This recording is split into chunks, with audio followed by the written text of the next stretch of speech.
रजनीकांत को सेट से निकाल दिया गया था, फिर उन्होंने बदला कैसे लिया देखकर मजा आ जाएगा। आपने राधा कृष्ण शो वाली मल्लिका सिंह को तो देखा ही होगा, पर आखिर ये एक्टिंग में आई कैसे? कपिल शर्मा हमेशा अपने शो में माँ को क्यों लेकर आते हैं, और सांप इस दुनिया से गायब हो जाए तो क्या होगा, और संदीप माहेश्वरी अपने सेमिनार के एक भी रुपए नहीं लेते तो आखिर ये पैसे कैसे कमाते हैं? जानने के लिए बने रहिए वीडियो के एंड तक। नंबर 1, आपने राधा कृष्णा शो वाली मल्लिका सिंह को तो देखा ही होगा। ये इनका सबसे पहला टेलीविजन शो था। इसके बाद भी इतना ज्यादा मशहूर रहा कि बस इससे ही इन्हें बहुत ज्यादा फेम मिल गया। आपको नहीं पता होगा लेकिन इनकी उम्र बहुत ज्यादा छोटी है, ये अभी बस 21 साल की है। पर जब इस सीरियल की शूटिंग स्टार्ट हुई थी तब ये बस 19 से 20 साल की थी। इनका जन्म जम्मू कश्मीर में हुआ। इनके डांस में तो इंटरेस्ट था ही, लेकिन एक्टिंग जैसा इनका कोई भी पैशन नहीं हुआ करता था। लेकिन इनकी मम्मी को इन सब में काफी ज्यादा रुचि थी। इसीलिए जब ये एक बार अपनी मम्मी के दोस्त से मुंबई में मिलने आई थी तब इनको पता चला कि पास में ही राधा और कृष्ण के शो का ऑडिशन चल रहा है। इनको यहाँ पर नहीं जाना था, लेकिन इनकी माँ के बहुत ही ज्यादा इंसिस्ट करने पर ये यहाँ पर चली गई और यहाँ पर ऑडिशन देने के करीब 1 और आधे साल बाद इन्हें फोन आया कि यहाँ पर सिलेक्ट हो चुकी हैं। और फिर क्या था, इनकी लाइफ हमेशा के लिए बदल गई। नंबर 2,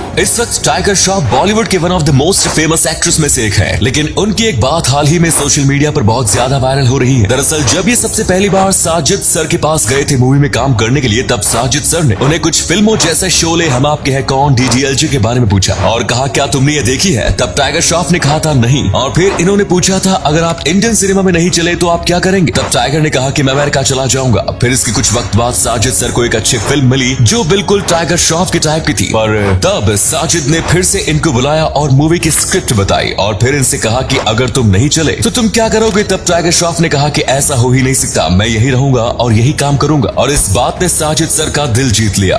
नंबर 3, आमिर खान की मशहूर फिल्म पीके के बारे में आप में से ज्यादातर लोग जानते होंगे। ये बहुत ही ज्यादा मशहूर कॉमेडी फिल्म है। इसने लोगों को बहुत ज्यादा गुदगुदाया था, लेकिन आप जानते होंगे कि आमिर खान को परफेक्ट चीजें कितनी पसंद है। इस साल में एक मूवी भी मुश्किल से करते हैं, लेकिन उसमें बहुत ज्यादा परफेक्ट काम करते हैं। जैसे कि पीके मूवी में ये एक एलियन का किरदार निभा रहे थे, और एलियन को बाकी लोगों से अलग दिखाने के लिए आप देखना कि उन्होंने पूरी मूवी में एक भी बार आंखों की पलकों को नहीं झपकाया। ये इन्होंने जानबूझकर किया, और इसीलिए शूट के बीच अगर कभी भी ये अपनी आंखों को झपका लेते थे तो उस सीन को फिर से किया जाता था। ऐसे इस फिल्म के कई रीशूट करने पड़े। नंबर 4, रजनीकांत भारत के वो स्टाइलिश हीरो हैं जिनके लोग दीवाने हैं। पर क्या आपको पता है, एक बार एक डायरेक्टर ने रजनीकांत को एक रोल ऑफर किया जिसके लिए उन्हें 6000 रुपए मिलने थे, लेकिन रजनीकांत ने 1000 रुपए एडवांस मांगे। प्रोड्यूसर ने कहा आपको वो दे दिए जाएंगे, लेकिन उन्हें वो नहीं दिए गए। तब रजनीकांत ने कहा कि मेरा एडवांस कहाँ है, मुझे जरूरत है। फिर प्रोड्यूसर इस बात से गुस्सा हो गए और रजनीकांत को धक्का मारते हुए कहा कि निकल जा यहाँ से, तेरे को कोई रोल नहीं दिया जाएगा। रजनीकांत के वापस जाने तक के पैसे नहीं थे। उन्होंने कहा कि मुझे गाड़ी या फिर रिक्शा कर दीजिए, वो भी प्रोड्यूसर ने नहीं करके दिया। और इस बात को रजनीकांत ने इतना दिल पर ले लिया कि एक सक्सेसफुल एक्टर बनने के बाद उन्होंने उसी सेट पर एंट्री मारी, लेकिन इस बार वो इम्पोर्टेड कार में आए थे। नंबर 5, कपिल शर्मा शो के बारे में तो आप में से ज्यादातर लोग जरूर जानते होंगे। ये भारत का one of the most favourite comedy show है। इसे परिवार के साथ देखने में बहुत ज्यादा मजा आता है, लेकिन वहीं पर कुछ लोग कहते हैं कि ये पारिवारिक शो नहीं है क्योंकि कई बार इसमें काफी बोल्ड कॉमेडी की जाती है। लेकिन वही कपिल शर्मा शो के होस्ट कपिल शर्मा हर एपिसोड में अपनी माँ को लेकर आते थे, और तभी उनसे पूछा गया था कि आप ऐसा क्यों करते हो? तब कपिल ने बताया था कि अगर मैं अपनी माँ के सामने कोई चीज बोल सकता हूँ और अगर उसमें मुझे शर्म नहीं आती तो वो चीजें आप अपने परिवार के साथ भी बैठकर देख सकते हैं और उसमें कोई बड़ी बात नहीं होगी। इसीलिए ये हमेशा अपनी माँ को लेकर आते थे ताकि बता सके कि इनका शो पारिवारिक है। नंबर 6, आज भारत के सबसे ज्यादा इन्फ्लुएंशियल लोगों की बात करें तो उसमें संदीप माहेश्वरी का नाम जरूर आएगा। ये बहुत ही ज्यादा बड़े सेमिनार भी करते हैं जहाँ पर हजारों की तादाद में लोग आते हैं। अगर ये इन सेमिनार्स के थोड़े भी रुपए लेने लगे तो बस इन सेमिनार से ये लाखों करोड़ रुपए